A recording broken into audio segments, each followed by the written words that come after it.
Hi friends, நம்ம பார்க்க போகிற திரைப்படம் பேர் த ஜோன் ஆஃப் இன்ட்ரெஸ்ட். இந்த படம் வந்து பார்த்திங்கன்னா நிறைய ஆஸ்கர் அவார்டு நாமினேஷன் போயிருக்கு. 5 ஆஸ்கர் நாமினேஷன் போயிருக்கு.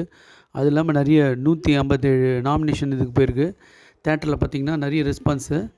இந்த படத்தோட விமர்சனம் பார்த்திங்கன்னா, ஆக்ஷ்விட்ஸ் கமாண்டண்ட், அவர் பேர் வந்து ருடால்ஃபு. அவர் வந்து ருடால்ஃபோஸ். அவர் வந்து அவங்க ஒய்ஃபோட அந்த ஹிட்லரோட கேம்புக்கு இதில் பக்கத்தில் வீட்டில் ஒரு பெரிய காட்டேஜ் அந்த இந்த மாதிரி வீட்டில் இருப்பாங்க. அவங்க எப்படி இந்த லைஃப்பை ஸ்பெண்ட் பண்ணுறாங்க, அவங்க பசங்களோட 5 பசங்க கூட எப்படி ஸ்பெண்ட் பண்ணுறாங்கன்றது அந்த படத்தோட கதை. இந்த படத்தோட கதைன்னு பார்த்திங்கன்னா, எந்த மூமெண்ட்டுமே இல்லை.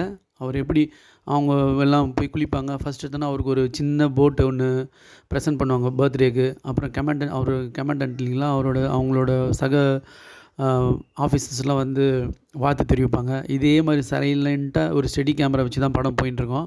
ஆனால் பார்த்திங்கன்னா, படத்தில் கதைன்ற மாதிரி ஒன்றுமே இருக்காது. நடுவில் வந்து ஒரு ஃபர்னஸை பற்றி, மனிதர்கள் எரிக்கிற ஃபர்னஸை பற்றி மறைமுகமாக பேசுவாங்க.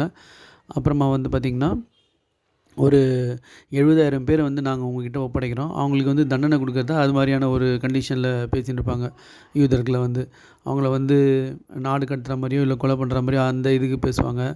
அப்புறம் ஒரு பொண்ணு வந்து உறவுக்கு அழைப்பார், உடல் உறவுக்கு அழைப்பார்.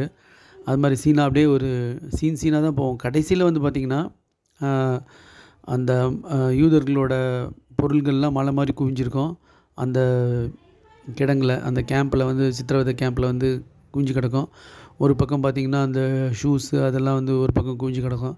அந்த இடத்துல க்ளீன் பண்ணியிருப்பாங்க. உள்ளே பார்த்தா கிடங்கு க்ளீன் பண்ணியிருப்பாங்க. ஆனால் வெளியே பார்த்திங்கன்னா அவ்வளோ குப்பை இருக்கும்.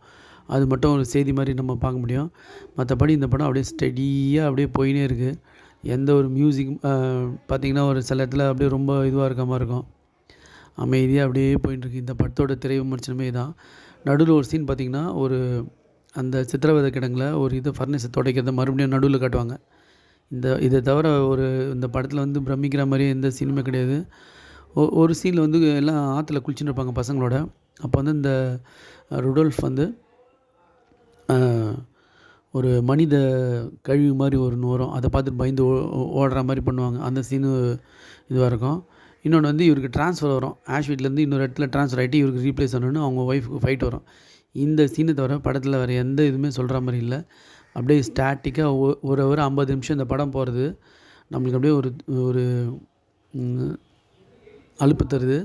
ஆனால் பார்த்திங்கன்னா, இந்த படம் ஆஸ்கர் அவார்டுக்கு 5 நாமினேஷன்ஸ் போயிருக்கு. நிறைய அவார்டை வந்து 53 அவார்டு கிட்ட வின் பண்ணியிருக்கு.